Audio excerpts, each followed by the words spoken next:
Innal hamdalillah nahmaduhu wa nasta'inuhu wa nastaghfiruh wa na'udzu billahi min syururi anfusina wa min sayyiati a'malina may yahdihillahu fala mudhillalah wa may yudlil fala hadiyalah.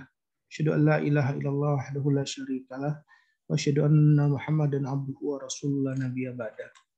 Qala Allah ta'ala fil kitabihil karim a'udzu billahi minasyaitonir rajim. Bismillahirrahmanirrahim. Ya ayyuhalladzina amanu taqullaha haqqa tuqatih wa la tamutunna illa wa antum muslimun. Ya ayyuhan nasu taqu rabbakumul ladzi khalaqakum min nafsin wahidah wa khalaqa minha zawjaha wa batha minhuma rijalan katsiran wa nisaa'a wattaqullaha alladzi tasaaluna bihi wal arham innallaha kana 'alaikum raqiba. Ya ayyuhalladzina amanu taqullaha wa qulu qawlan sadida yuslih lakum a'malakum wa yaghfir lakum dzunubakum wa may yuti'illaha wa rasulahu faqad faza fawzan 'azima. Fa innal asdaqal hadithi kitabullah wa khairu huda Muhammadin sallallahu alaihi wasallam wa syarrul umuri muhdatsatuha wa kullu bid'atin dhalalah. Alhamdulillah, bersyukur kita kepada Allah Subhanahu wa taala. Allah memberikan kepada kita nikmat yang paling besar, yaitu hidayah. Kita diberikan petunjuk oleh Allah untuk menapaki jalannya yang lurus. Kemudian Allah memberikan kepada kita kesehatan. Kemudian Allah memberikan kita waktu luang, sehingga kita bisa memanfaatkan waktu yang kita punya untuk berbekal sebanyak-banyaknya menuju kehidupan yang abadi, kehidupan akhirat. Alhamdulillah, adik-adik sekalian, pada kesempatan pagi hari ini kita akan kuliah mengenai kesetimbangan asam basa tubuh. Jadi Allah menciptakan manusia dalam sebaik-baik penciptaan, ya. Allah adalah Al-Khaliq yang menciptakan. Yang tidak ada yang menciptakan selain Allah. Allah menciptakan langit, bumi, surga, neraka, manusia, jin, tanaman, tumbuhan, semuanya Allah ciptakan. Sendirian, tidak ada yang membantu. Kemudian Allah itu Al-Mudabbir, yang mengatur segala urusan. Peredaran planet, ya, pergantian malam dan siang, turunnya hujan, bahkan metabolisme tubuh manusia, kadar gula darah, kadar asam basa dalam tubuh kita, ini Allah semua yang mengatur tanpa kesulitan sama sekali, mudah bagi Allah. Kemudian Allah yang memberikan kita rezeki, Ar-Razzaq, ya. Nah, jadi ini adalah sifat rububiyah Allah. Allah memberikan rezeki, Allah memberikan kita makan, memberikan kita oksigen, sehingga kita bisa menghasilkan energi dalam tubuh kita. Dan Allah tidak minta rezeki, Allah tidak minta makan kepada kita. Jadi kita ini diciptakan oleh Allah. Ya, Allah itu ada maksud dan tujuan untuk menciptakan manusia ini. Allah tidak membutuhkan manusia, ya, tidak membutuhkan manusia itu menyembahnya, tidak membutuhkan manusia itu memberi makan kepadanya. Allah yang memberikan kita makan, memberikan kita rezeki. Ya, jadi sudah sepantasnya, karena Allah yang menciptakan, Allah yang mengatur kehidupan kita, Allah yang memberikan kita rezeki, Allah yang menghidupkan kita, Allah yang nanti akan mematikan kita. Kemudian Allah akan membangkitkan kita, nanti juga akan meminta pertanggungjawaban kepada kita. Sudah sepantasnya kita itu menyembah hanya kepada Allah saja, yaitu kita merealisasikan tauhid uluhiyah. Ya, kalau tadi adalah tauhid rububiyah, menyendirikan Allah dalam perbuatannya sebagai Rabb, sebagai Tuhan, menciptakan, memberi rezeki, menghidupkan, mematikan, memelihara. Ya, nah sudah sepantasnya manusia itu hanya menyembah, hanya beribadah kepada Allah saja. Allah mengatakan, "A'udzubillahi minasyaitonirrajim, wa ma khalaqtul jinna wal insa illa liya'budun."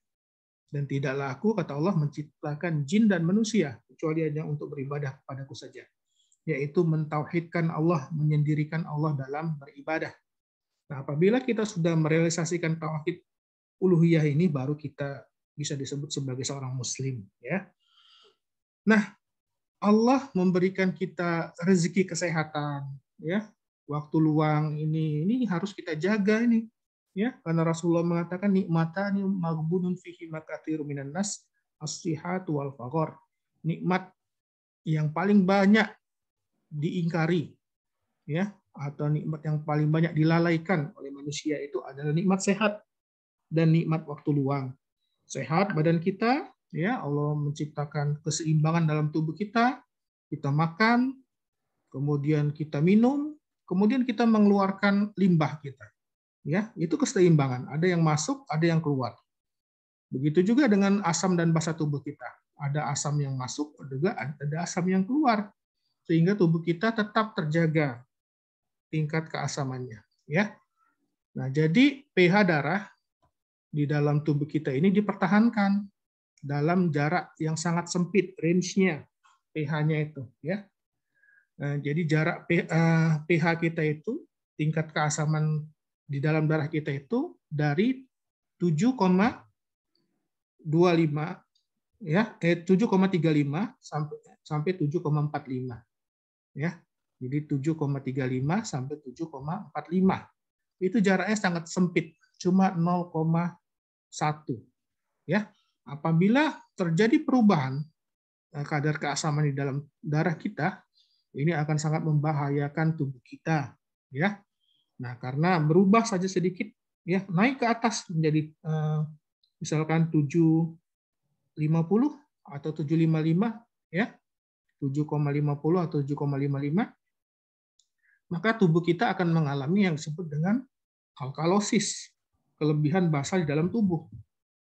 Atau dia turun aja sedikit, jadi 7,25. Dari normal 7,35 sampai 7,45 turun jadi 7,25. Akan terjadi gangguan pada tubuh kita yang disebut dengan asidosis, ya. Nah, tubuh kita ini adalah suatu sistem yang memetabolisme berbagai macam zat-zat gizi, ya. Salah satunya adalah protein, ya. Nah, jadi protein itu adalah zat gizi yang dibutuhkan. Jadi sekitar 100 gram protein bagi orang dewasa ini, ya. 100 gram protein itu kita makan setiap harinya bagi orang yang cukup gizinya, ya. Yang dia makan cukup gizi dengan gizi seimbang, paling tidak dia makan 100 gram protein setiap hari. Nah, kemudian protein ini, ya, itu akan dicerna oleh tubuh kita, ya. Kemudian akan diserap oleh saluran pencernaan kita. Nah, kemudian dari 100 gram itu, ya, tubuh kita ini setiap hari memproduksi sekitar 400 gram protein. Ya, memproduksi dari tubuh kita ini bisa memproduksi protein sendiri, bisa membuat protein melalui proses yang namanya ekspresi genetik, ya. Nah, setiap hari tubuh kita mengambil asam amino yang dari diet kita 100 gram, kemudian ada asam amino yang di dalam tubuh kita juga ada cadangan asam amino 300 gram, kemudian ini akan dibuat protein-protein baru. Setiap hari itu tubuh kita meregenerasi sel-selnya, enzim, reseptor, ya, hormon, sitokin. Nah, itu semuanya bentuk protein itu akan diregenerasi oleh tubuh kita. Akan dilakukan proses yang namanya ekspresi genetik, ya. Nah, ini setiap hari 400 gram protein ini akan dibuat oleh tubuh kita. Nah, kemudian di tubuh kita, sel, ya, kemudian jaringan, kemudian ada hormon, ada bagian sel-sel yang kecil, ya, itu akan didaur ulang atau dirombak protein yang sudah tua, yang sudah habis masanya. Jadi kita ini semuanya ada umurnya, ya. Nggak selamanya kita ini. Yang kekal cuma Allah saja. Nah, jadi makhluk ini dia tidak kekal, ya. Begitu juga sel kita ada umurnya. Kalau sel kulit itu umurnya 28 hari, ya. Sel darah merah umurnya 120 hari. Nah, bagian-bagian sel yang sudah tua dan rusak itu akan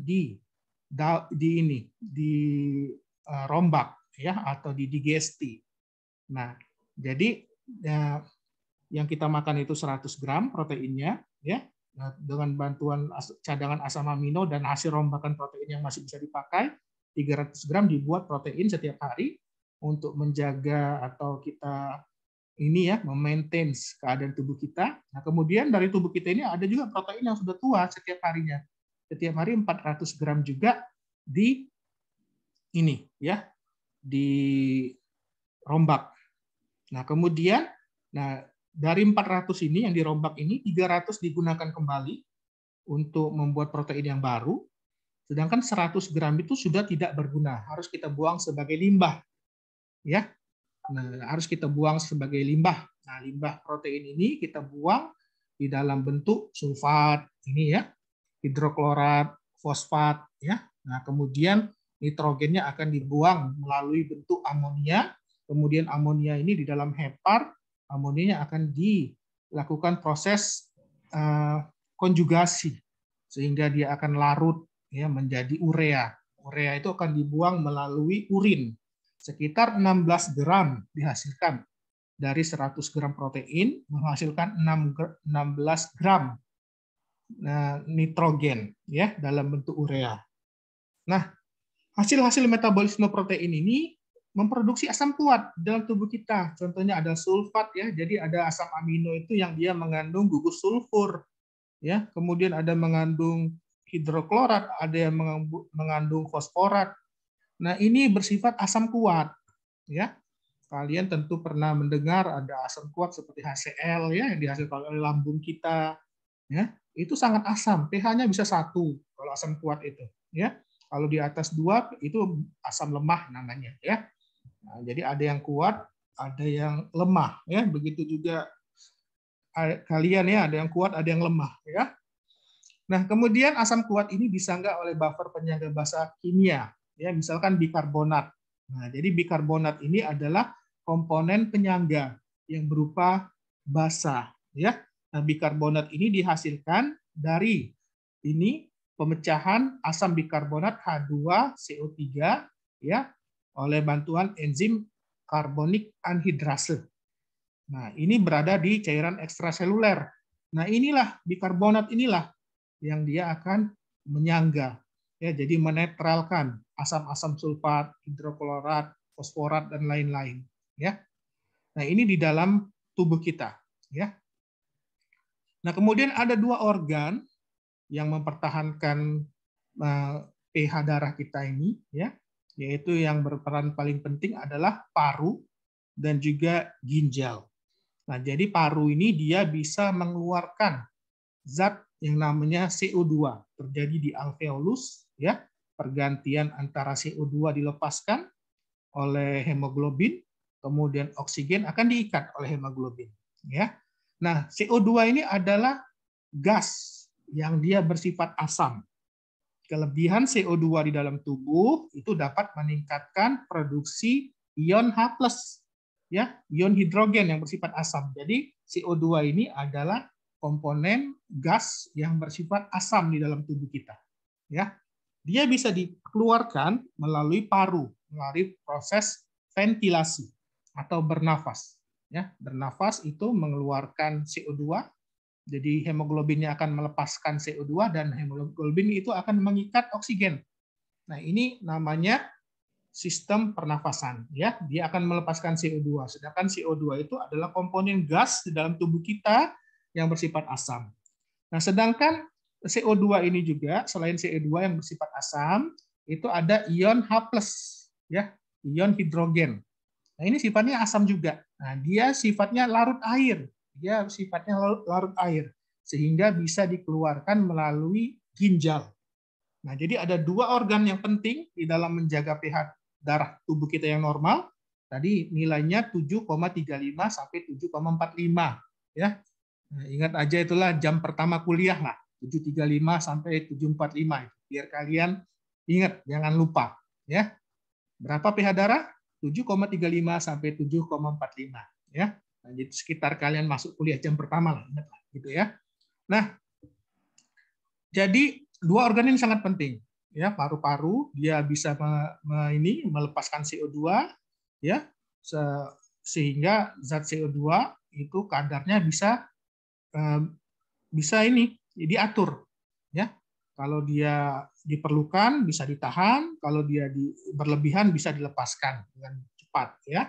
Jadi pernafasan dengan paru itu adalah sistem pengaturan pH darah yang sifatnya cepat ya, segera Nah, sedangkan ginjal lebih lama dia mengeluarkan, karena kita nggak kencing setiap saat kan ya.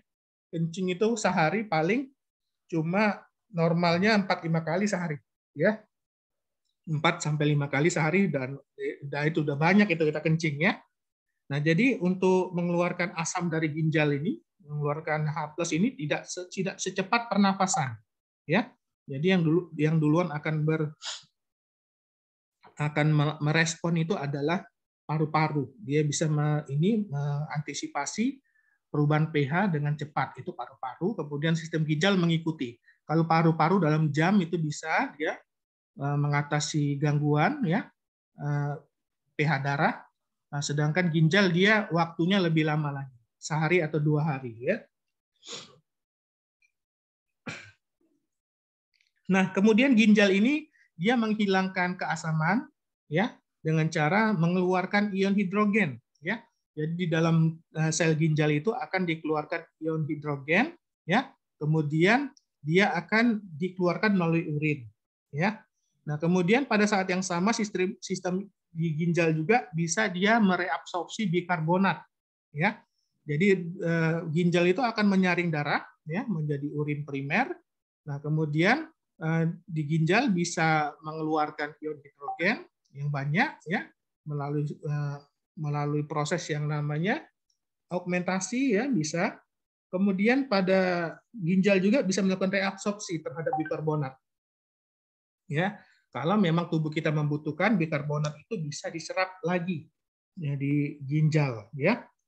Nah, sedangkan kalau sistem pernapasan dia bertanggung jawab dengan melepaskan CO2. Nah, tadi sistem pernapasan dia bertanggung jawab untuk melepaskan CO2 ya. Jadi komponen asam dalam tubuh itu yang utama adalah karbon dioksida dalam bentuk gas dan ion hidrogen dalam bentuk terlarut ya. Nah, sedangkan komponen basa dalam tubuh kita adalah bikarbonat. Ini jangan lupa. Bikarbonat ini adalah komponen basanya ya. Nah, ini tadi ya. Jadi yang bertanggung jawab, organ yang bertanggung jawab terhadap keseimbangan asam basa dalam tubuh kita yang pertama adalah paru, ya. Nah, ini kalian sudah tahu ya paru-paru ya. Paru-paru itu ada 2 ya. Kalau paru-paru disebut paru-paru berarti 2. Kalau paru itu berarti semuanya nih, ya. Nah, tapi yang benar itu kalau kita sebut jangan paru-paru, tapi paru saja, ya.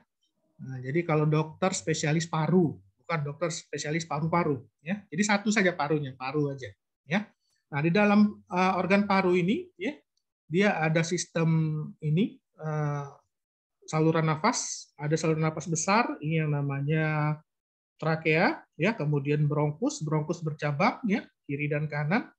Nah, kemudian bercabang lagi menjadi bronkiolus dan kemudian akan berakhir pada kantong ini ya yang namanya alveolus. Kantongnya ini dia terdiri dari serabut elastin, bisa mengembang dan bisa mengempis ya. Jadi udara itu bertukar ya, ini karena faktor mengembang mengempisnya ini. Nah, kalau kita lihat lebih dalam lagi secara molekular ya. Nah, jadi di dalam darah ini ya, ini ada namanya ini sel darah merah gitu ya. Nah, sel darah merah ini dia mempunyai protein yang namanya hemoglobin. Nah, yang hemoglobin ini bisa mengikat CO2 dan mengikat O2. Ya.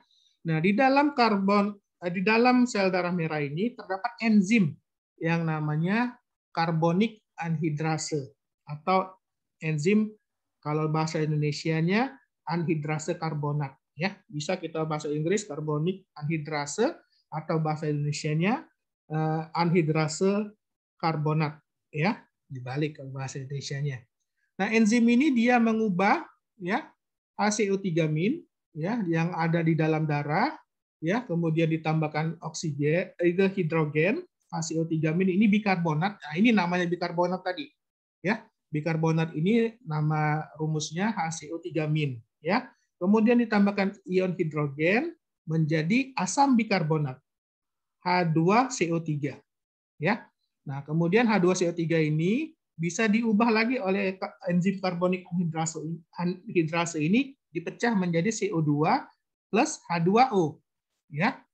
Nah, CO2 plus H2O ini dia akan dikeluarkan CO2-nya dari pembuluh darah kapiler, ya, paru-paru, ya, sehingga dia akan keluar dari pembuluh kapiler paru, ya, keluar melalui alveolus. Nah, kemudian dia akan didorong keluar. Nah, sedangkan oksigen dia akan diikat lagi oleh hemoglobinnya, ya.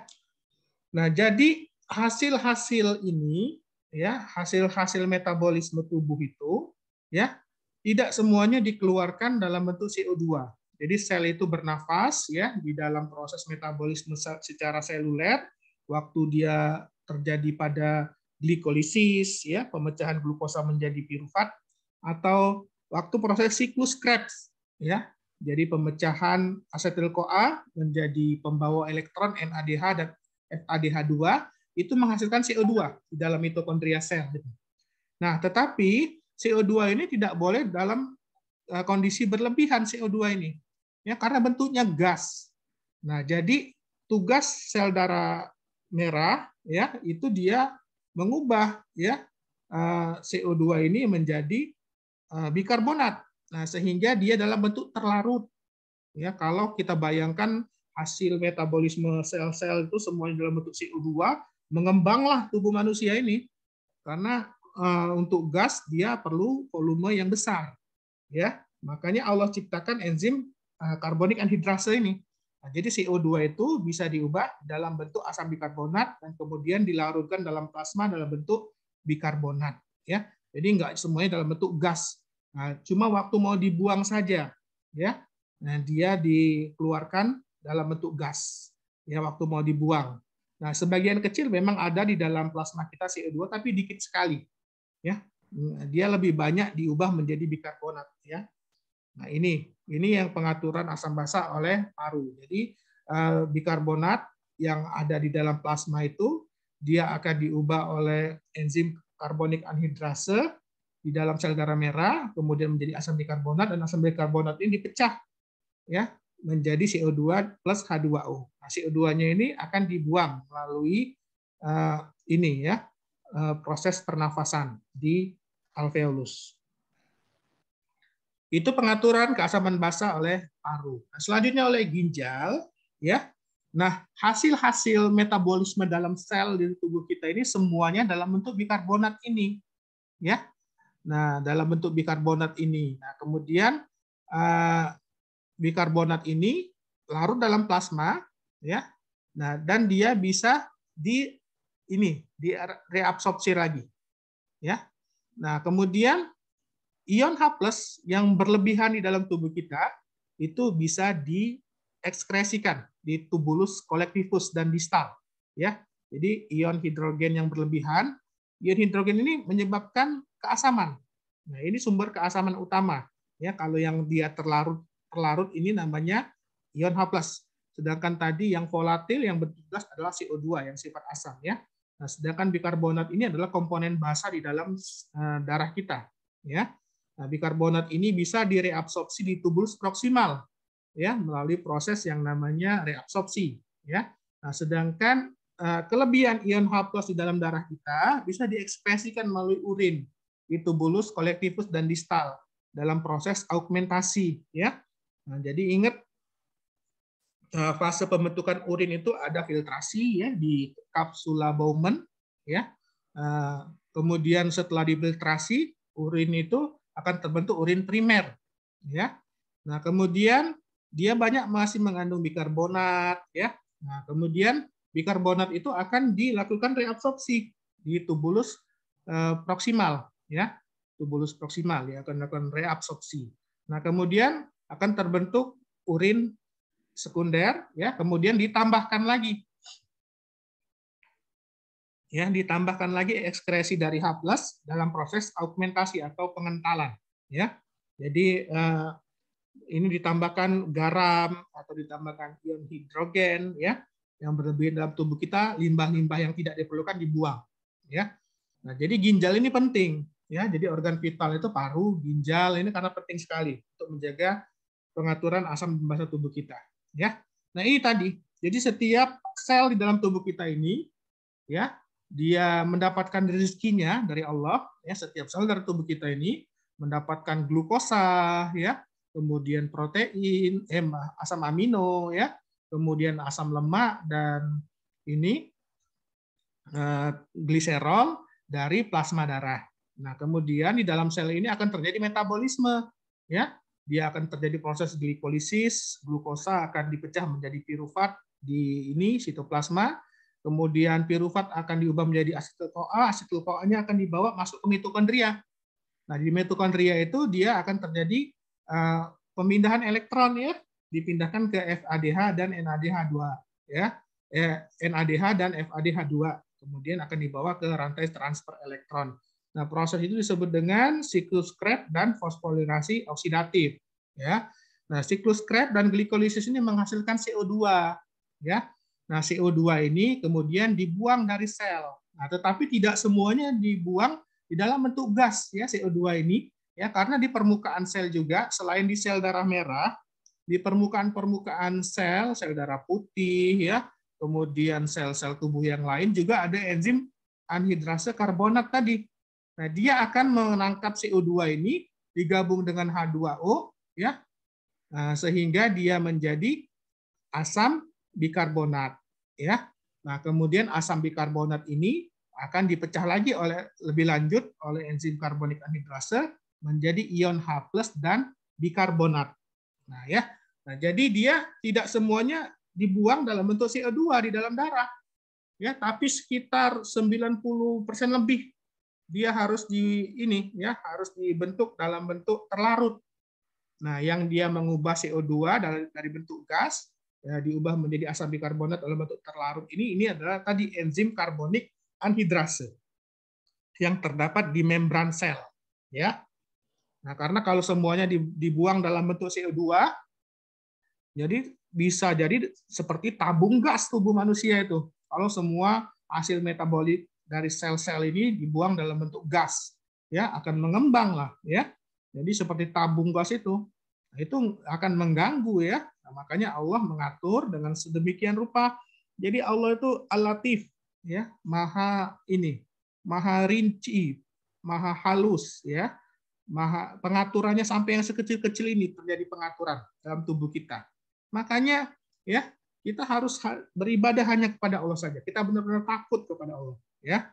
Ini dengan berilmu, ya, ilmu yang bermanfaat itu adalah ilmu yang dengan berilmu itu kita makin takut kepada Allah, ya. Semakin kita menahan hawa nafsu kita karena kita takut kepada Allah nanti, ya. Nanti akan disiksa kalau kita melakukan perbuatan dosa, ya. Nah, ini tadi, ya, jadi yang berperan ini adalah enzim anhidrase karbonat, ya. Nah, kenapa pH darah itu dijaga dalam jendela yang sangat sempit, ya? Sempit sekali nih, 7,35 sampai 7,45 pH darah ini. Nah, jadi di atas sedikit netral, ya. Nah, karena kalau apabila pH darah ini meningkat, ya, lebih dari 7,45 misalkan 7,50, 7,55 atau menurun, ya, dia menurun, ya, menjadi 7,25 ke bawah, ya, jadi asam. Kalau ke atas menjadi lebih basah, ya, ini dia akan menyebabkan perubahan struktur protein, ya, terutama dia perubahan struktur protein. Tetapi bukan cuma protein yang berubah, ya, struktur lemak, ya, struktur karbohidrat itu bisa terganggu juga. Tapi yang terutama akan mengganggu struktur protein. Karena protein yang normal, ya, dia mempunyai bentuk 3 dimensi yang khas, ya, yang dia akan berfungsi dengan baik apabila dia berada di pH optimalnya. Kalian sudah belajar kan kemarin tentang faktor-faktor yang mempengaruhi kinerja enzim, ya. Nah, jadi enzim itu masing-masing ada pH optimalnya, ya.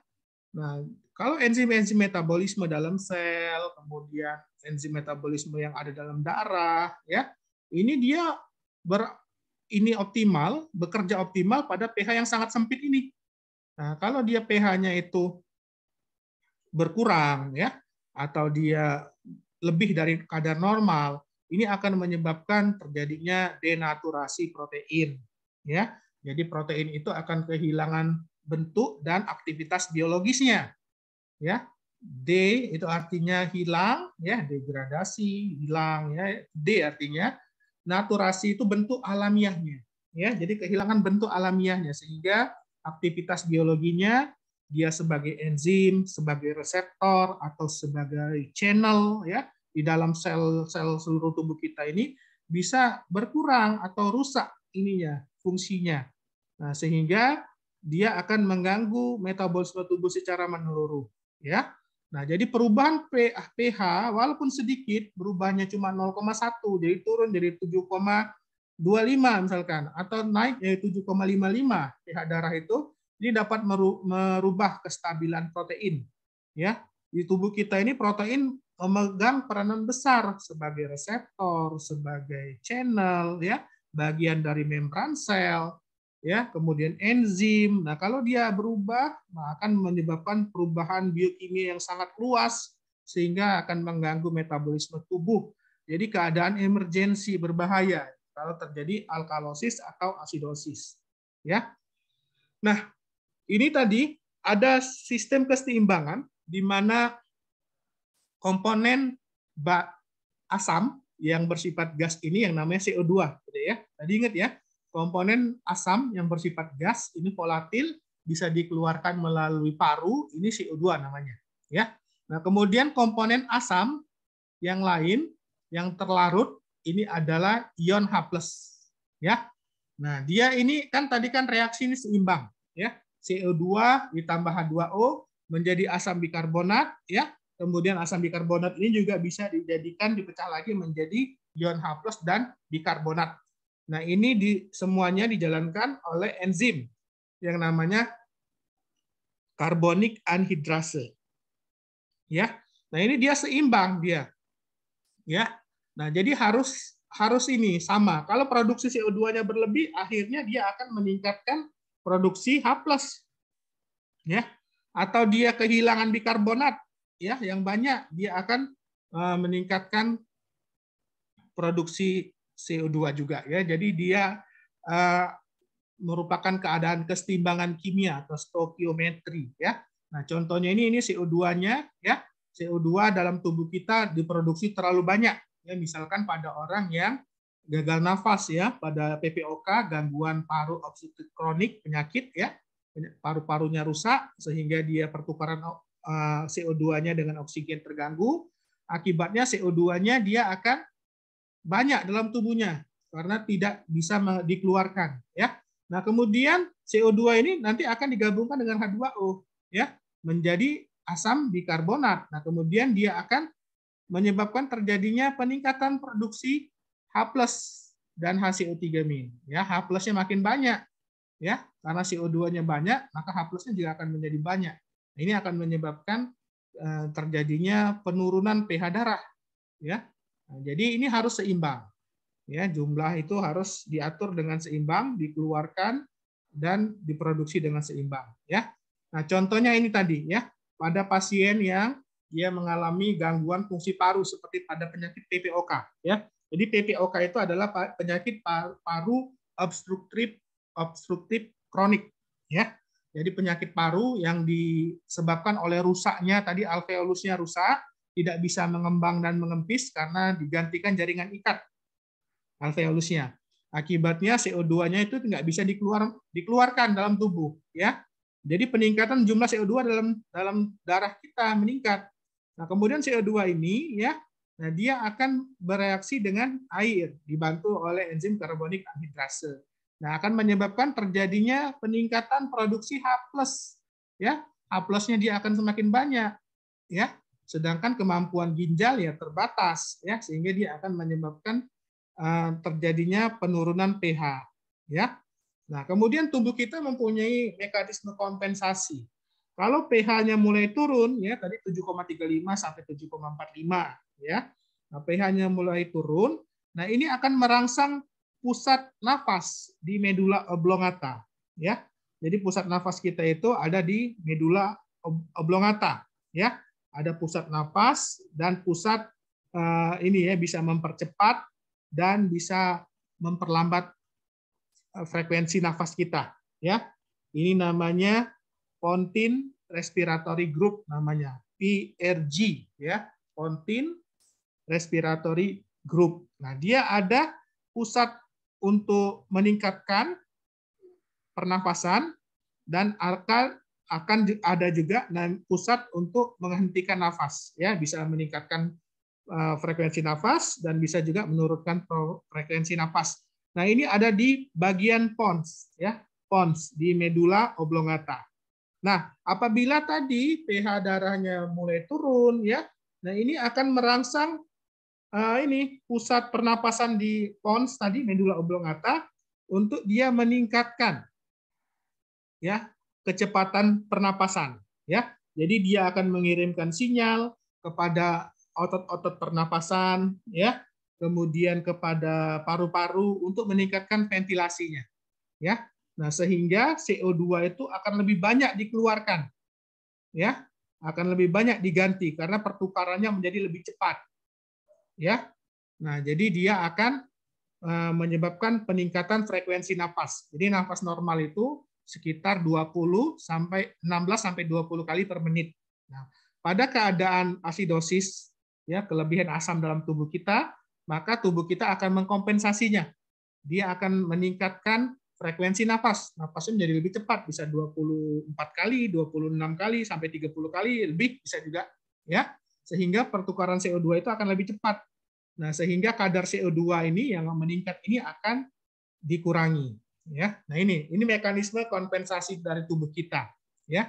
Jadi kalau terjadi peningkatan jumlah CO2, ya, kemudian akan terjadi penurunan pH darah karena terjadi peningkatan produksi ion H+, ya. Kemudian pusat pernapasan di bagian pons medula oblongata akan dirangsang oleh pH tersebut, ya. Ada reseptornya, reseptor pH di situ, ya. Nah, dia akan memerintahkan kepada pusat pernapasan ini akan memerintahkan kepada eksekutornya, yaitu otot-otot pernapasan dan paru-paru, sehingga dia akan mempercepat frekuensi napas.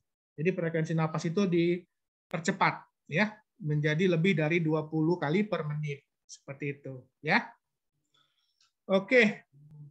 Nah, ini tadi mengulang lagi, ya, tadi, ya. Jadi dalam sel tubuh kita, ya, semua sel tubuh kita ini melakukan metabolisme, terutama metabolisme karbohidrat, ya, lemak, protein, ya, yang semuanya akan berujung pada diproduksinya asetil-CoA.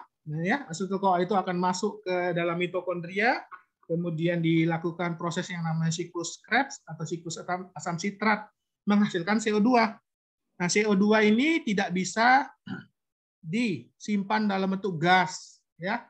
Makanya CO2 ini nanti akan dilarutkan di dalam plasma dengan bantuan karbonik anhidrase. Dia akan ditambahkan air menjadi asam bikarbonat. Nah, karena asam bikarbonat itu sifatnya asam, ya, dia akan langsung dipecah biasanya. Akan menjadi H+ dan bikarbonat, ya. Nah, CO2 ini hanya larut dalam plasma sedikit, 10% saja, ya. Jadi 90% dia akan larut bersama hemoglobin, 20%-nya, kemudian 70% itu akan diubah menjadi bikarbonat, ya, melalui enzim karbonik anhidrase. Nah, ya.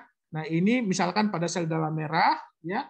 Nah, sel ini akan dia menangkap CO2 yang ada di dalam plasma darah yang dihasilkan oleh metabolisme sel semua tubuh kita, ya, semua sel di tubuh kita.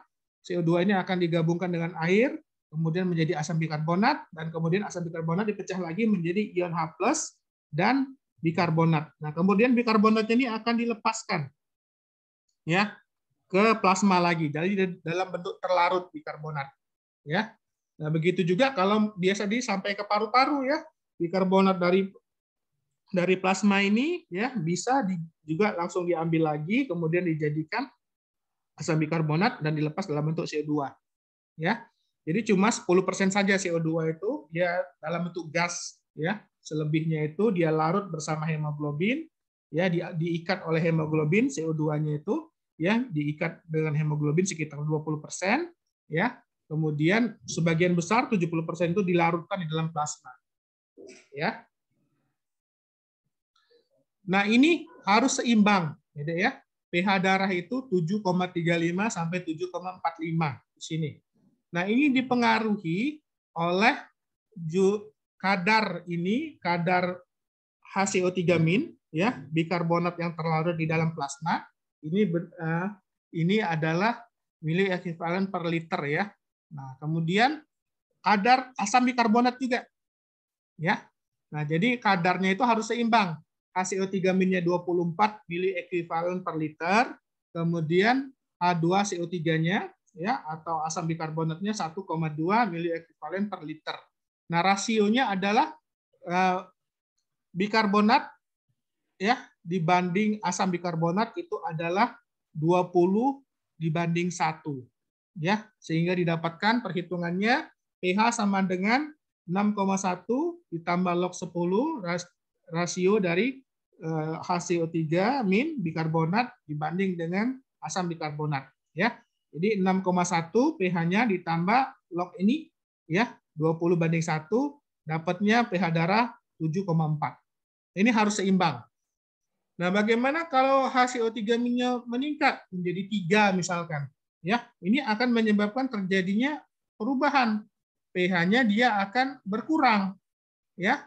Berkurang dari 7,4 ini bisa 7,2, 7,1 ya. Nah, bagaimana kalau HCO3-nya ini bertambah? Ya, menjadi 30 misalkan kadarnya. Maka dia akan bergeser ke sini ya, pH-nya ini. Ya, meningkat pH-nya itu. Dia akan menjadi 7,5, 7,6 gitu ya.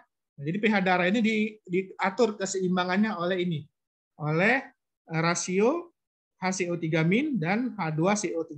Jadi bikarbonat dan asam bikarbonat ini 20 banding 1 ininya rasionya ya. Maka pH darah akan tetap 7,4. Nah, kemudian tadi paru-paru ya, sekarang ginjal. Nah, jadi ginjal ini tujuannya adalah untuk dia bisa mengeluarkan kelebihan ion H+ ya, atau dia mereabsorpsi, menyerap kembali bikarbonat ya.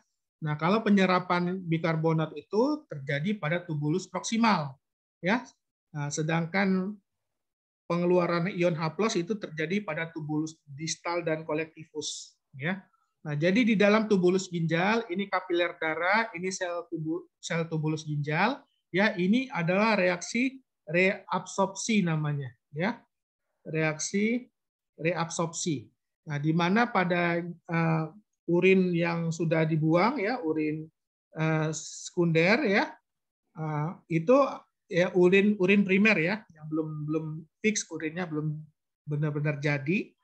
HCO3- itu masih bisa diserap oleh sel tubulus ginjal ya, dengan channelnya ya, dengan kanal HCO3- ya. HCO3- ini akan diserap ya, dan H+-nya ini akan dikeluarkan. Nah, jadi harus seimbang. Ada HCO3- yang diserap dan ion H+ yang dikeluarkan. Ya. Nah, kemudian HCO3- ini ya, dia bisa langsung dibawa keluar dibawa keluar lagi ke kapiler ya, diambil lagi oleh peredaran darah. Ya. Nah, kemudian bentuk yang bisa diserap oleh sel tubulus ginjal ini adalah bentuk CO2 dan H2O. Nah, di mana CO2 dan H2O ini bisa diserap lagi ya oleh sel tubulus ginjal, tubulus tubulus proksimal ya. Nah, ini distal, ini proksimal ya, ini kapiler. Nah, kemudian CO2 plus H2O ini bisa digabung lagi oleh enzim karbonik anhidrasa menjadi H2CO3 asam bikarbonat. Dan kemudian bisa dipecah jadi lebih lanjut menjadi bikarbonat. Ya, bikarbonatnya diambil oleh kapiler lagi, dimasukkan lagi ke dalam pembuluh darah. Sedangkan ion H+-nya dikeluarin. Nah, begitu caranya. Ya, jadi caranya itu tubulus ginjal ini bisa dia langsung mereabsorpsi bikarbonat melalui channel ini, pertukaran antara H+ dan CO3- ya, tetapi harus dibantu dengan ion natrium dia. Masuknya bersamaan dengan reabsorpsi natrium. Jadi natrium direabsorpsi berbarengan dengan bikarbonat. Atau bikarbonat itu diambil dari bahan-bahan pembentuknya. Ya, dari CO2 plus H2O di dalam tubulus distal ini diserap lagi ya. diserap lagi oleh sel tubulus ginjal menjadi H2O dan CO2. Nah, kemudian H2 dan CO2 ini dijadikan asam bikarbonat, ya, kemudian dipecah menjadi bikarbonat dan ion H+. Bikarbonatnya bisa diserap lagi oleh kapiler darah. Nah, ini cara bagaimana reabsorpsi ion bikarbonat, ya, jika dia harus bertukar dengan ion natrium, ya, barengan dengan ion natrium dia. Nah, ini ya reabsorpsinya tadi ya. Ini lumen ya. Ini proksimal ya, ini pembuluh darah. Ya. Nah, jadi natrium ini tadi fungsinya ini untuk dia menukar ya. Jadi natrium dalam lumen tubulus ginjal ini diserap ya, harus berbarengan dengan pengeluaran H+ ya. Jadi H+-nya ini dikeluarkan berbarengan dengan absorpsi dari natrium. Nggak bisa sendiri dia. Dia ada ini ya, berbarengan. Nah, begitu juga di pembuluh darah ya, natriumnya itu harus dikeluarkan dan ion H+-nya harus dimasukkan. Nah, jadi ini sistem portnya, sistem masuknya adalah antiport ya. Jadi harus ada dua ya, tukar tambah gitu ya. Jadi harus semuanya ada komponennya.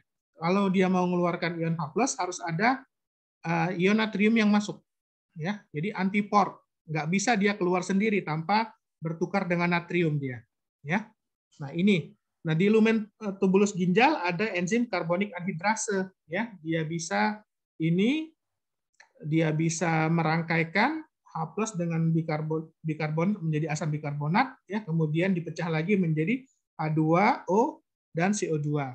Nah, CO2 ini bisa dikeluar masukkan juga di dalam lumen dan sel tubulus ya. Nah, jadi sel tubulus proksimal ini dia menyerap CO2 kemudian dengan bantuan air ya, dia akan menjadi asam bikarbonat, kemudian akan dipecah menjadi ion H+ dan bikarbonat. Nah, bikarbonatnya ini akan direabsorpsi di sel tubulus ginjalnya ya. Dia akan dikeluarkan lagi atau diedarkan lagi melalui pembuluh darah. Nah, ion bikarbonat dan ion hidrogen ini diatur oleh ginjal, ya, keluar masuknya.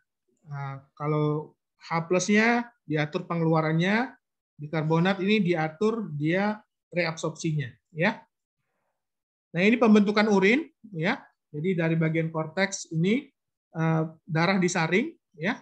Kemudian dia akan disaring oleh glomerulus, ya. Nanti kemudian pada tubulus proksimal ya, dia akan diserap lagi natrium, Cl, H2O ya, akan diserap lagi. Kemudian asam amino dan vitamin ya akan diserap lagi.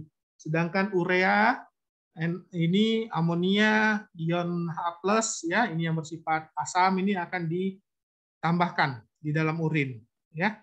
Nah, kemudian di tubulus ini proksimal ini bisa diserap air ya. Kemudian di Ansa-Henle ini terjadi sekresi dari urea dari dalam darah ya. Nah, kemudian di tubulus kolektivus ini air masih bisa diserap ya, untuk mengentalkan atau mengkonsentrasikan urin ya. Nah, jadi ingat kelebihan asam dalam tubuh itu pH darah itu akan turun ya. Karena konsentrasinya tadi dia berubah ya. Dia bisa kelebihan asam bikarbonatnya ya, atau ion H+-nya dia berlebih. Nah, paru-paru dia akan bereaksi dengan penurunan pH darah.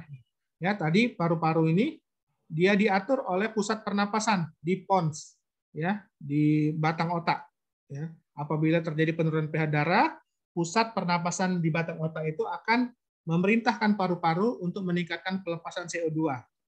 Ya, jadi napas akan menjadi lebih cepat dan dalam. Nah, antisipasi ini dia akan berlangsung dalam hitungan menit dan jam, jadi cepat. Ya.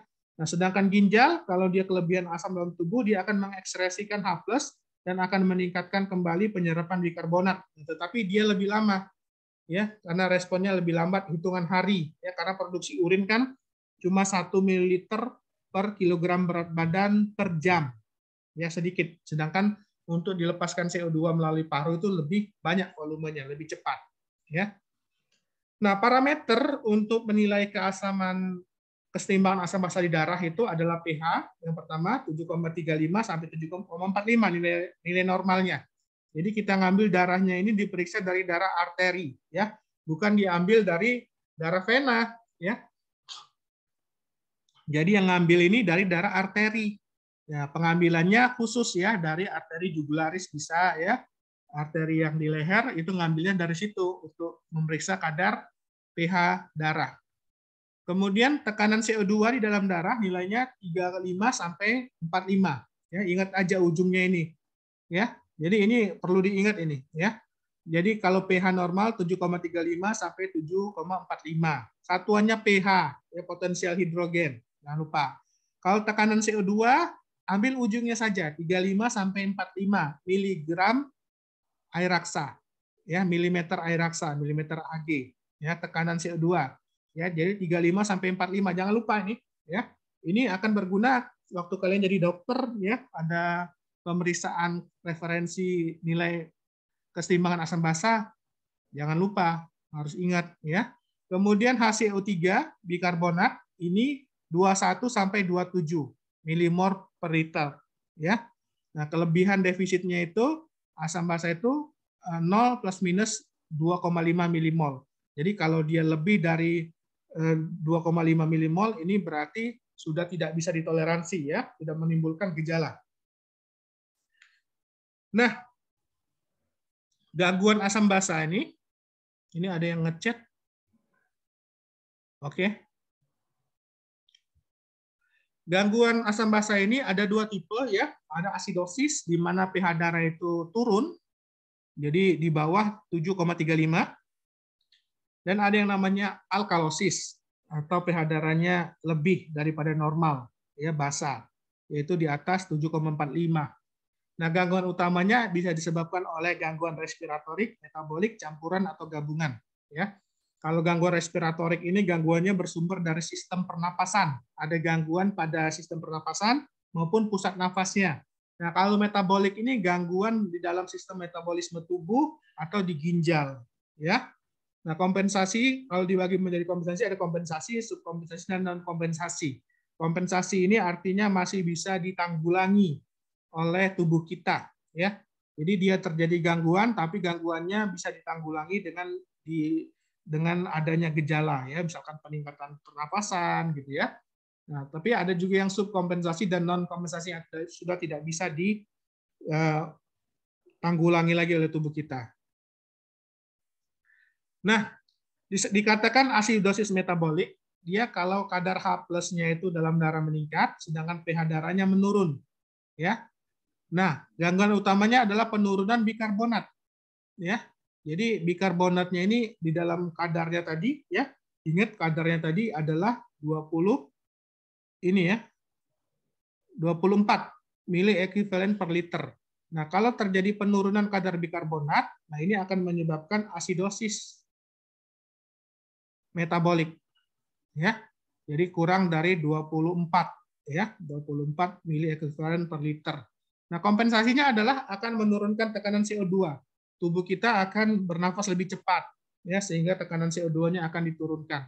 Tadi tekanan CO2 ingat 35 sampai 45 mm air raksa ya.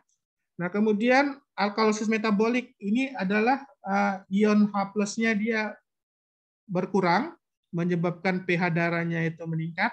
Ini disebabkan oleh peningkatan HCO3-, ya. Jadi lebih dari 24 tadi. 24 mili ekuivalen per liter kadarnya, kadar bikarbonat dalam tubuhnya. Nah, ini kompensasi tubuh adalah dia akan meningkatkan tekanan CO2, ya. Jadi kalau tekanan CO2-nya meningkat, berarti dia terkompensasi, ya. Cara mendiagnosisnya tadi. Kemudian asidosis respiratorik, ini kadar H+-nya meningkat, pH darahnya menurun. Gangguan utama kalau dia respiratorik, ya, dia di CO2. Kalau dia metabolik, ingat dia di HCO3- atau bikarbonatnya, ya. Nah, jadi yang memainkan peranan penting sebagai faktor gangguan utamanya adalah kalau metabolik, ingat dia kadar bikarbonatnya. Ya, kalau bikarbonatnya menurun, dia asidosis. Kalau bikarbonatnya meningkat, dia alkalosis. Nah, ini harus ingat, harus hafal ini. Dibulak-balik biar kalian tahu nanti ya. Nah, kalau respiratorik, dia yang terganggu adalah kadar tekanan CO2. Jadi tekanan CO2 35 sampai 45 mm air raksa. Ya, kalau CO2-nya dia meningkat tekanannya, ini disebut asidosis respiratorik. Ya, kalau tekanan CO2-nya menurun, ini alkalosis respiratorik.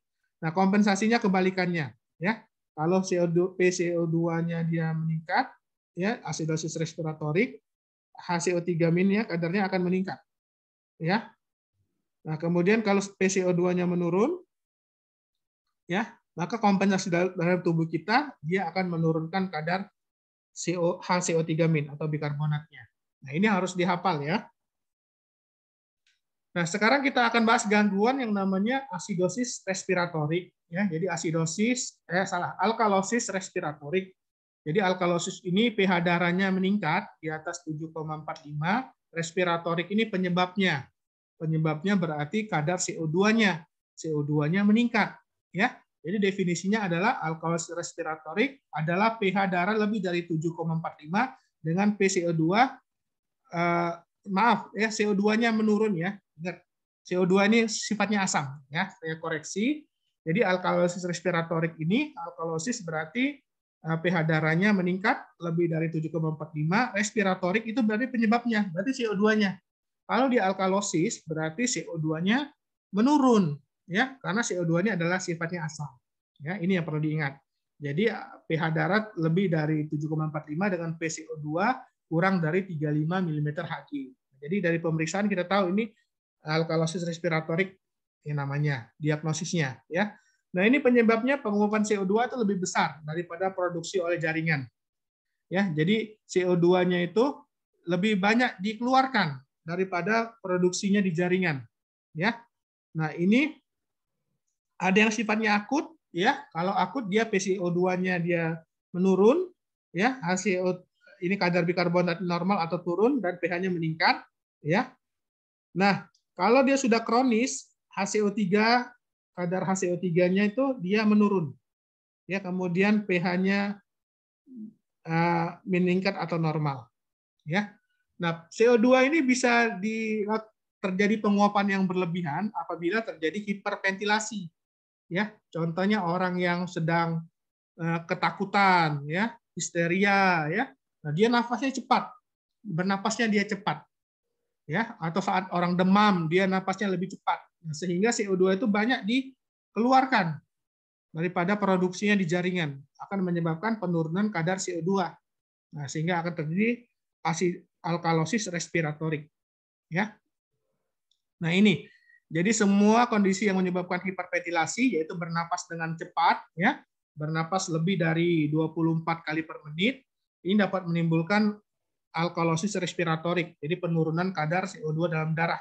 Nah, contohnya peningkatan kebutuhan metabolik pada demam tinggi ya. Demam itu orang nafasnya lebih cepat karena itu kebutuhan metaboliknya meningkat ya. Sepsis atau orang hamil ya, dia nafasnya susah ya. Jadi dia lebih cepat karena kebutuhan metaboliknya juga meningkat dan ini akan menyebabkan terjadinya penurunan kadar CO2. Jadi oksigennya yang malah berlebih ya. Atau tirotoksikosis di mana orang ini mengalami kelebihan hormon tiroid ya. Metaboliknya meningkat, pernapasannya meningkat. Nah, kemudian psikologis, takut, cemas ya, orang kalau ketakutan kan napasnya cepat kan gitu ya. Nah, takut ini juga merupakan ibadah, jangan lupa ya. Nah, jadi takut ini merupakan ibadah. Nggak boleh ibadah itu ditujukan kepada selain Allah. Jadi nggak boleh kita takut kecuali kepada Allah. Nggak boleh takut pada jin, pada setan, nggak boleh takut pada manusia, nggak boleh takut. Ya, wala takhafuhum wa khafuni kata Allah. Jangan takut pada mereka, pada setan, jin, manusia, jangan takut ya. Takutlah kepada Allah. Man khafa maqama rabbih wa nahan nafsa 'anil hawa fa inal jannata hiyal ma'wa. Takut kepada Allah dan menahan hawa nafsu adalah kunci untuk masuk surga, ya. Nah, kalau orang takut yang berlebih cemas ya, nah ini dia akan bernapas lebih cepat sehingga akan menyebabkan kadar CO2 di dalam darahnya itu dia akan lebih sedikit ya, atau berkurang dari normal, kurang dari 35 milimeter air raksa ya. Kemudian ada lesi ya, orang cedera kepala misalkan ya, ada tumor pada pada otaknya, tadi dia merangsang pusat nafas tadi di pons, di medula oblongata, di bagian pons tadi ya, di batang otak. Nah, ini akan menyebabkan dia secara sistem saraf pusat ya, dia akan teraktivasi ya. Jadi ada tumor yang menekan misalkan ya, atau dia merangsang pusat nafas, bernapas lebih cepat. Nah, ini akan menyebabkan terjadinya berkurangnya tekanan CO2. Kemudian histeris, orang terlalu gembira, terlalu sedih, ya nggak boleh. Terlalu gembira, terlalu sedih. Ya, kalau seorang beriman itu dia kalau mendapatkan nikmat dari Allah bersyukur, ya tidak terlalu gembira banget, ya tidak berlebih-lebihan, tidak menjadikan dia sombong. Ya hadza min fadli rabbih. Ya, ini semua adalah karunia dari Allah. Nah, jadi dan begitu juga kalau dia luput atau tidak mendapatkan sesuatu untuk urusan dunia, santai aja. Ya, karena semua sudah ditakdirkan oleh Allah, sudah diatur rezeki kita. Jadi nggak terlalu sedih. Ya, misalkan dia rugi perdagangan ya, biasa aja ya, karena Allah, itu kan rezeki dari Allah. Nah, jadi orang yang histeria itu terlalu sedih, terlalu gembira, atau dia gangguan histeris ya, mungkin dia melihat ininya idolanya mungkin ya terlalu histeris ini, dia nafasnya cepat ya, terjadi alkalosis respiratori. Kemudian pada mountain sickness, nah orang-orang yang nggak biasa di pegunungan tinggi ya, tiba-tiba dia naik gunung ya, nah kan udara di gunung itu oksigennya lebih tipis, nah jadi dia bernapasnya lebih cepat untuk memenuhi kebutuhan oksigennya. Nah, tetapi terlalu cepat sehingga kadar CO2-nya berkurang dalam darahnya, tekanan CO2-nya ya, ini disebut dengan mountain sickness. Kemudian kekurangan oksigen atau hipoksia ya. Hipoksia ini misalkan kita di ruang yang pengap ya, kita bernapas lebih cepat, nah oksigennya sudah terpenuhi, tetapi CO2-nya malah berkurang ya. Kemudian ada cedera, bukan cedera sistem saraf pusat, infeksi saraf, pendarahan otak, tumor, jadi mengganggu pusat pernapasan di medula oblongata. Kemudian karena pengaruh obat-obatan, teofilin, estrogen ya, teofilin ini obat bronkodilator untuk asma. Nah, dia kelebihan dosis dari salisilat ya, atau teofilin ya, estrogen, asam salisilat ya, ini juga bisa menyebabkan pernafasannya meningkat. Kemudian kelebihan bantuan nafas. Nah, ini ada orang yang nggak bisa bernafas sendiri, diberikan bantuan nafas berlebihan. Nah, oksigennya malah lebih banyak lagi oksigennya, ya. Tetapi CO2-nya berkurang, ya kadarnya kurang dari normal. Maka dia akan menyebabkan hiperventilasi. Ini menyebabkan hiperventilasi yang mengakibatkan alkalosis respiratori, ya. Kemudian penyakit paru seperti pneumonia lobar, asma, edema pulmonal, kolaps paru, fibrosis paru, emboli paru, ini menyebabkan peningkatan frekuensi napas ya. Dia nafasnya cepat. Maka dia akan menyebabkan berkurangnya tekanan CO2 ya, kurang dari 35 mm air raksa, itu akan menyebabkan alkalosis respiratorik. Jadi ingat, alkalosis respiratorik, kalau alkalosis pH darahnya itu meningkat lebih dari 7,45, respiratorik ini penyebabnya. Penyebabnya ini di CO2-nya. Ya. Nah, kalau dia alkalosis berarti CO2-nya berkurang. Ya. Tekanannya kurang dari 35 mm air raksa.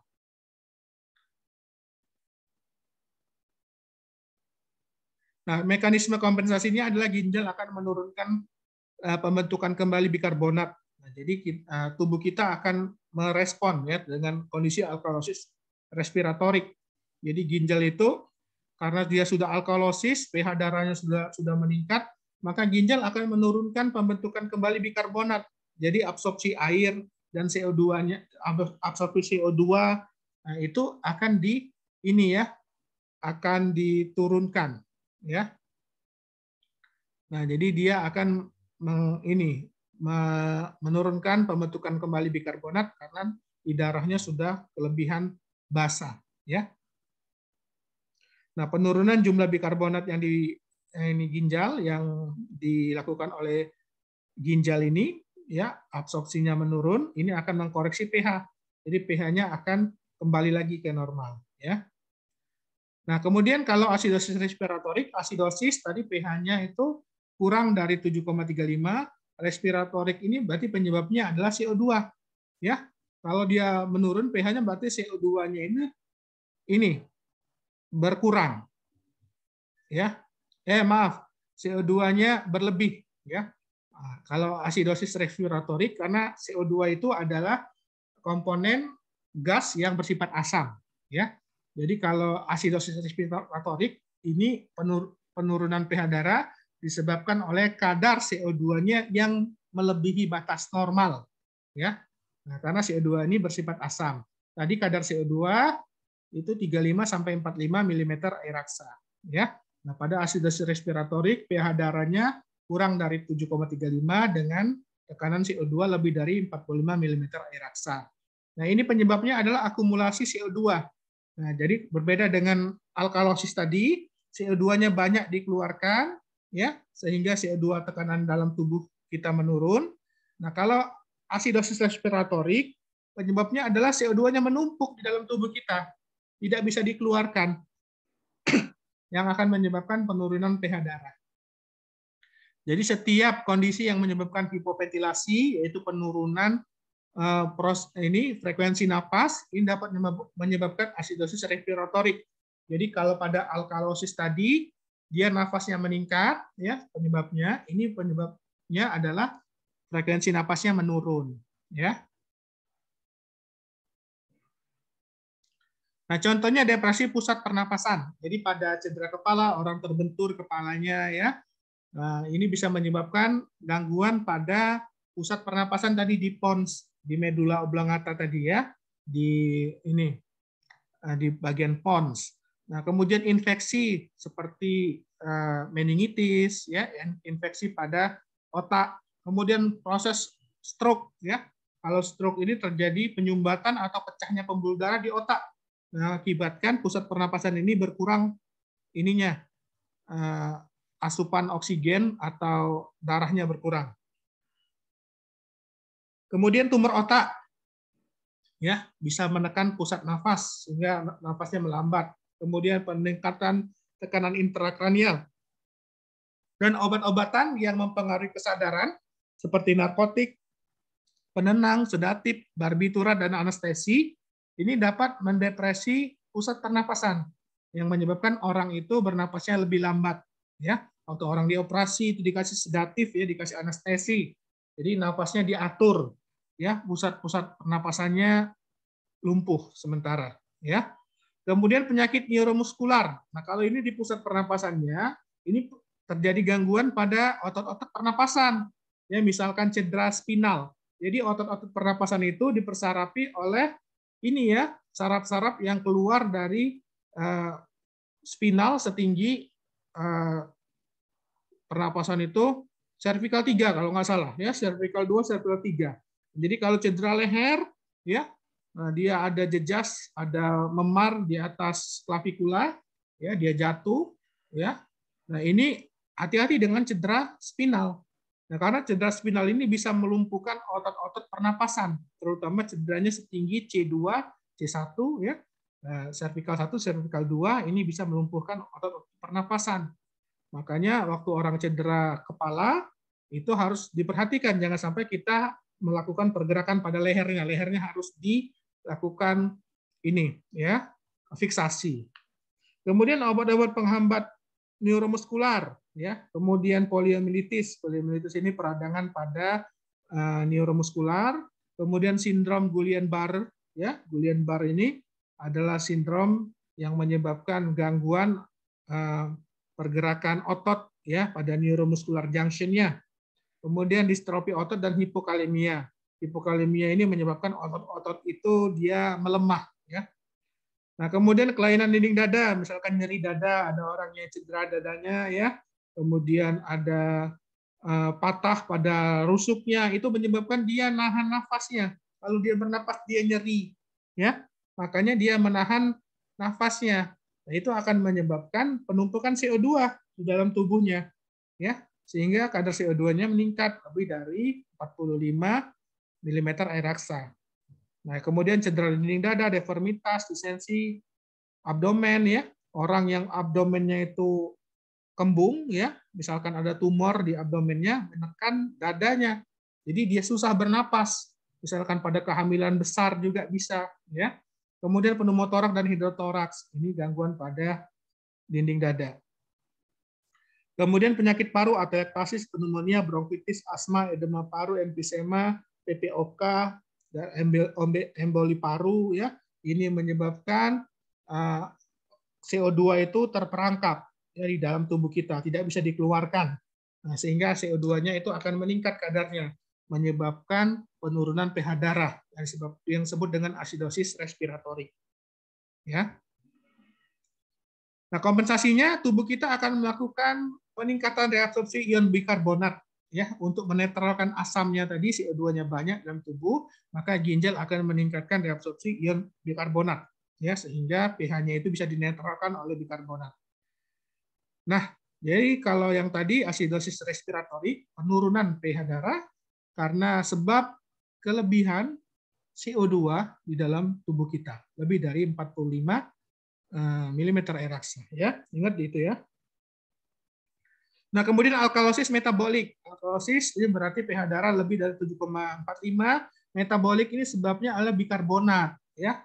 Nah, kadar bikarbonatnya ini pada alkalosis dia melebihi, ya, 26 mili ekuivalen liter, ya, dengan pH darah lebih dari 7,45, ya. Nah, tadi bikarbonat dibanding dengan asam bikarbonat ini, ya, pastinya 20:1, ya. Nah, jadi harus dia itu normalnya 24 sampai 26, ya. Nah, sedangkan asam bikarbonatnya 1,2, ya. Nah, jadi pada alkalosis metabolik ini terjadi kelebihan kadar bikarbonat lebih dari 26 ml ekuivalen per liter, atau dia ini disebabkan oleh kelebihan basanya dia berlebih, ya, atau kehilangan asam pada tubuh, ya, kehilangan asam, ya, misalkan orang muntah, ya. Nah, orang muntah yang hebat itu ACL dalam lambung itu kan diperlukan sebenarnya, ya. Nah, tapi dia banyak keluar asam lambungnya. Nah, sehingga dia akan kehilangan asam dalam jumlah banyak, atau kelebihan basa. Dia kebanyakan makan bikarbonat bisa, atau dia ini, ya, keracunan bisa juga. Ini penyebabnya adalah ekskresi klorida berespon dengan salin, ya, misalkan kehilangan cairan lambung, muntah hebat, ya, kemudian diare. Nah, kalau diare itu dia beraknya cair, ya, jadi cairan lambungnya belum sempat diserap lagi oleh usus, sudah dikeluarkan. Kemudian terapi diuretik, ya, nah, di mana terjadi ini peningkatan produksi urin disertai dengan ekskresi klorida, ya, yang berlebih. Kemudian sistik fibrosis, keringatnya itu bergaram, ya, kloridanya tinggi dalam keringat. Kemudian alkalosis eksogen, ya, misalkan makan soda yang berlebih juga bisa, ya. Kemudian transfusi masif dan ingesti bikarbonat. Nah, ini bisa menyebabkan ekskresi klorida berespon dengan salin. Kemudian ekskresi klorida tidak berespon dengan salin, contohnya hiperaldosteronisme primer, di mana terjadi gangguan pada kelebihan produksi hormon aldosteron, ya. Kemudian sekunder, sindroma Cushing dan sindroma Liddle, ya. Ini akan menyebabkan tadi kadar bikarbonat di dalam darahnya itu meningkat, ya, atau terjadi ini penurunan jumlah asam di dalam tubuhnya, ya, kehilangan asam. Nah, kalau asidosis metabolik ini alkalosis metabolik, ya. Kalau asidosis metabolik ini berarti pH darahnya turun di bawah 7,35. Metabolik ini penyebabnya adalah bikarbonat. Nah, kalau asidosis metabolik berarti bikarbonatnya dia berkurang, ya, karena bikarbonat sifatnya basa, ya. dia berkurang dari 22 mili ekuivalen liter dengan pH kurang dari 7,35. Nah, ini bisa disebabkan oleh kelebihan asam dalam tubuh atau kehilangan basa pada tubuh yang dapat menyebabkan alkalosis metabolik. Ya, contohnya orang gangguan ginjal. Ya, tadi ginjal tadi fungsinya untuk mengeluarkan ion H+ berlebih. Ya, kemudian untuk reabsorpsi bikarbonat. Nah, pada gangguan difusi ginjal, di mana seharusnya kelebihan ion H+ itu dikeluarkan, tapi tubulus renalnya tidak mampu, ya. Nah, dia untuk mereabsorpsi bikarbonat atau mengeluarkan H+ itu kehilangan fungsinya seperti itu, ya. Nah, maka dia akan menyebabkan H+-nya itu makin banyak dalam tubuh dan bikarbonat yang direabsorpsi itu sedikit, ya. Ini akan menyebabkan penurunan pH darah. Nah, kemudian atau disebabkan peningkatan produksi asam organik endogen, ya. Misalkan pada orang ketosis diabetikum, ya.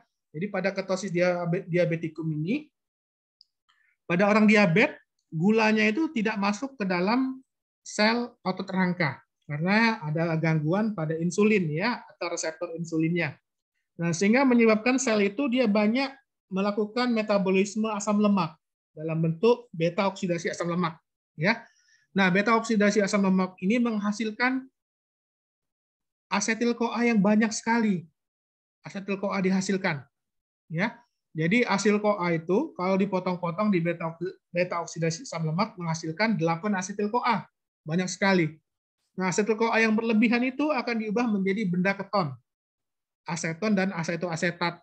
Nah, benda keton ini dia bersifat asam di dalam tubuh kita, ya, sehingga kelebihan produksi benda keton, ya, itu akan menurunkan pH darah, menyebabkan asidosis metabolik pada penyakit diabetes mellitus atau kelaparan. Nah, pada orang yang kelaparan, dia kan glukosanya kan turun, ya. Jadi untuk menjaga keseimbangan glukosa darah akan dijadikan lemaknya itu triasilgliserol dalam adiposa itu akan dipecah. Nah, itu akan menyebabkan produksi asetil-CoA yang banyak juga seperti itu. Akibatnya akan diproduksi benda keton yang banyak. Kemudian kerusakan enzim, ya, bisa juga. Kemudian asidosis laktat akibat hipoksia jaringan.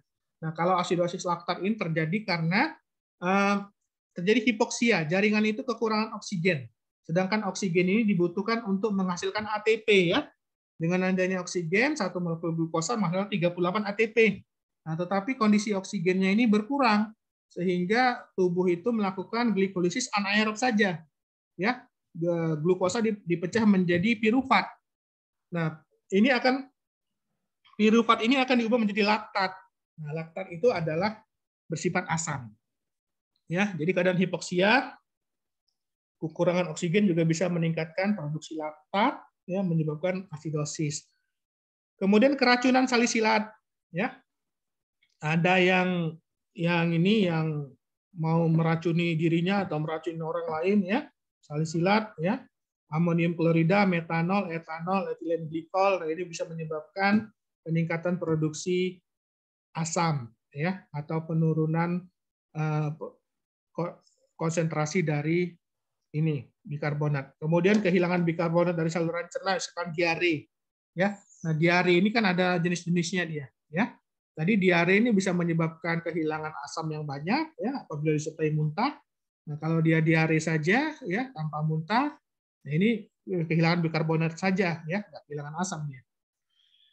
Nah, ini gangguan keseimbangan asam basa itu kalau dia pH darahnya turun disebut dengan asidosis, ya.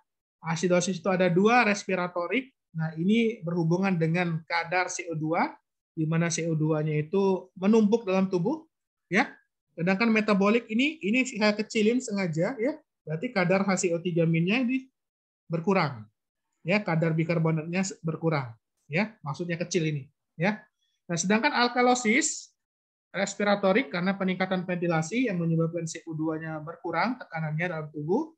Nah, sedangkan metabolik ini saya besarin, ya, artinya karena kadar bikarbonatnya ini banyak dalam tubuh, ya, berlebihan, ya, kadar bikarbonatnya lebih dari 26 mili ekuivalen per liter. Oke, saya sudah capek. Mungkin ada pertanyaan?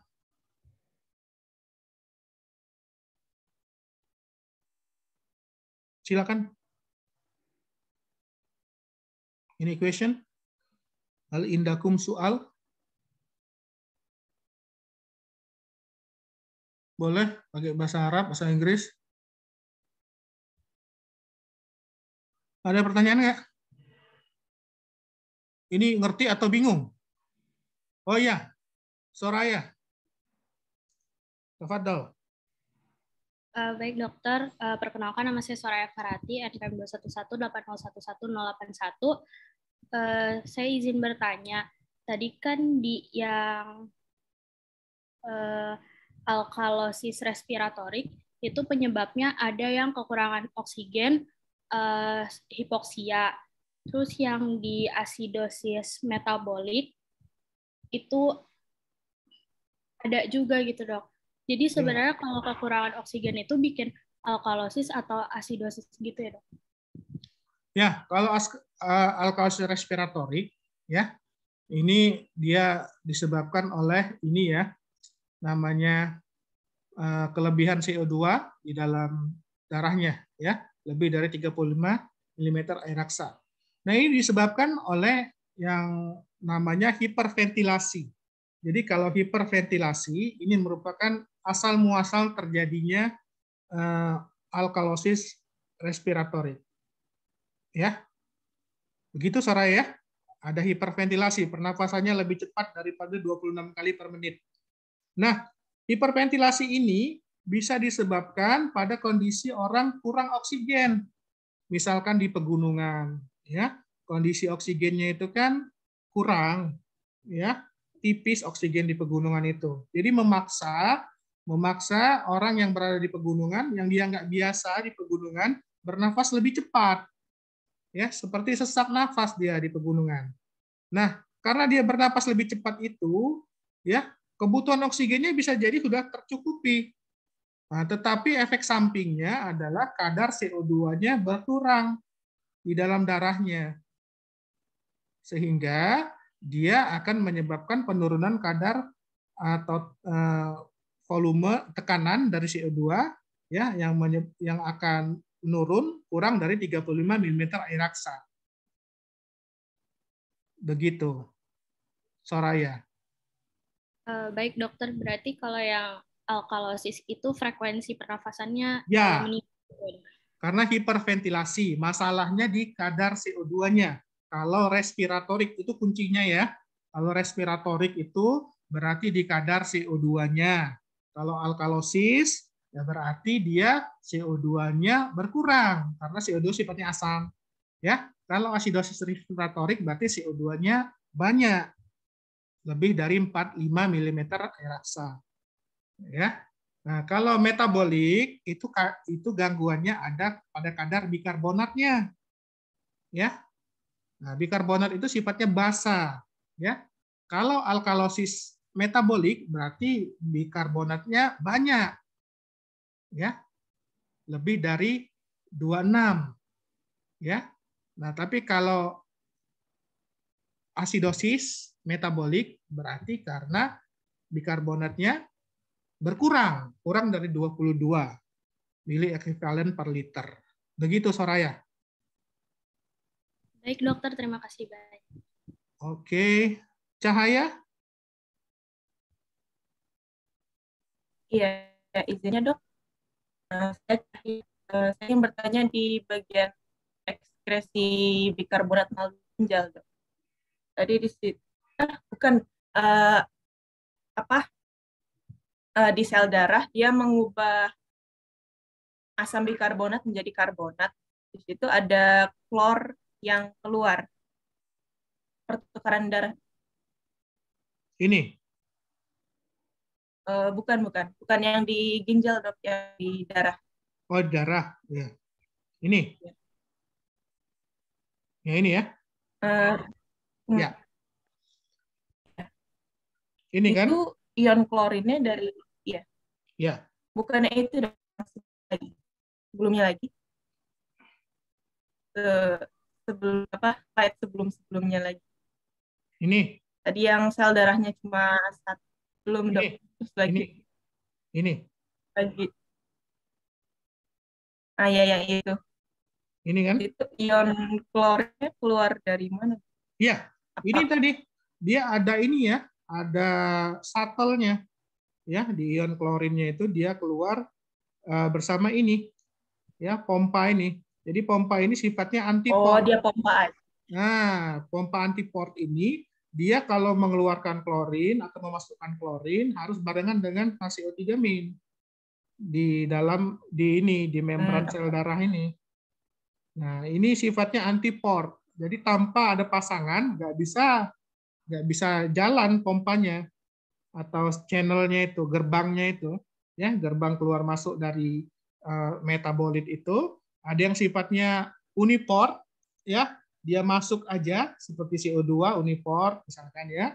Ada yang dia masuknya barengan, ya harus sama-sama, ya. Ada yang masuknya berlawanan atau antiport. Nah, kalau yang Cl- dengan HCO3 ini pasangan antiport ya. Jadi HCO3-nya keluar atau masuk ya dengan pergantian dengan Cl-. Jadi seimbang dia. Begitu Cahaya. Iya, terima kasih. Saya boleh tanya lagi nggak, Dok? Boleh, boleh. Oh, iya. Saya mau tanya di bagian alkalosis sama asidosis metabolik, Dok. Itu dua-duanya ada diare. Ya. Kalau diare di alkalosis metabolik itu kan keluar klorin ya, Dok. Ya. Tapi yang di asidosis metabolik itu bikarbonatnya keluar lewat feses Ya. atau bagaimana? Ya. Jadi di dalam sel-sel ini saluran cerna kita itu di lambung ada sel yang memproduksi HCl, ya asam klorida. Nah ini kalau dia berlebihan keluarnya misalkan pada saat muntah berlebih, HCl-nya asamnya bisa ini berkurang dalam tubuh kita karena banyak yang keluar. Nah sedangkan bikarbonat ini dihasilkan oleh pankreas, ya.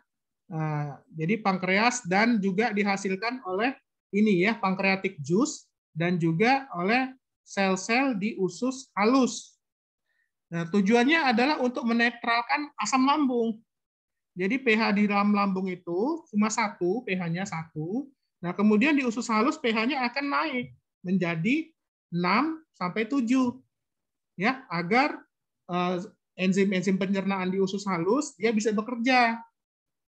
Nah, itu yang menyebabkan yang menjadi dia menetralkan asamnya itu adalah bikarbonat.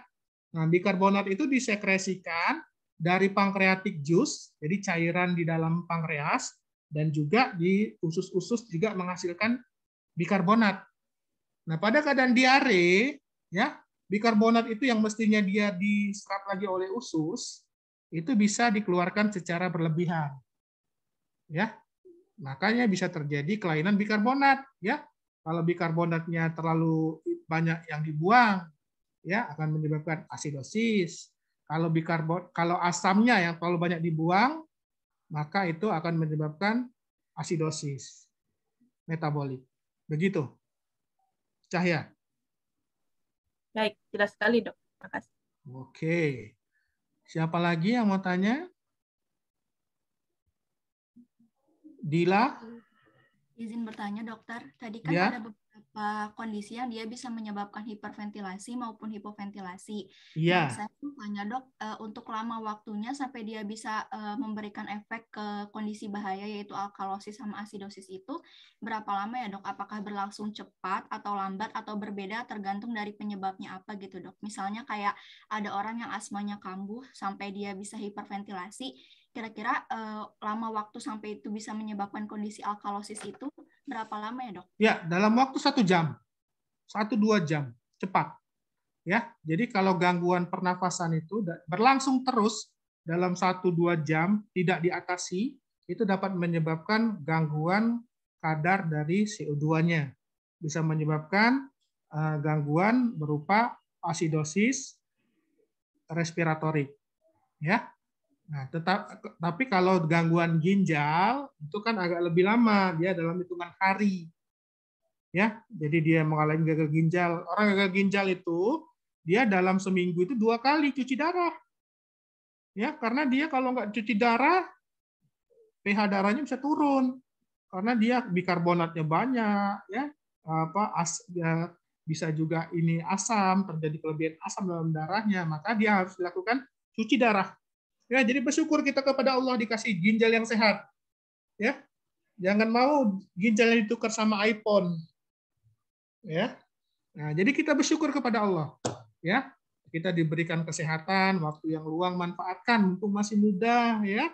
Allah itu sangat menyukai pemuda-pemuda yang bersemangat dalam belajar agama. Jadi bagi dua waktunya, siang untuk kita bekerja, kalian siang waktunya belajar karena kalian belum bekerja. Malam ngaji, ya, sholat, berbakti kepada orang tua, ya, mengurus diri, olahraga pada malam hari, ya. Oke. Oh iya, saya juga buka kajian tiap Sabtu pagi, insya Allah, kajian Tauhid. Kalau mau bergabung, boleh minta bergabung ya sama Hanzolah ya. Hanzolah jadi ini admin di grup. Ada lagi mau tanya, silakan. Bagaimana sih Dila? Ngerti nggak? Mengerti dokter, terima kasih banyak. Ya. Ada lagi mau tanya, silakan.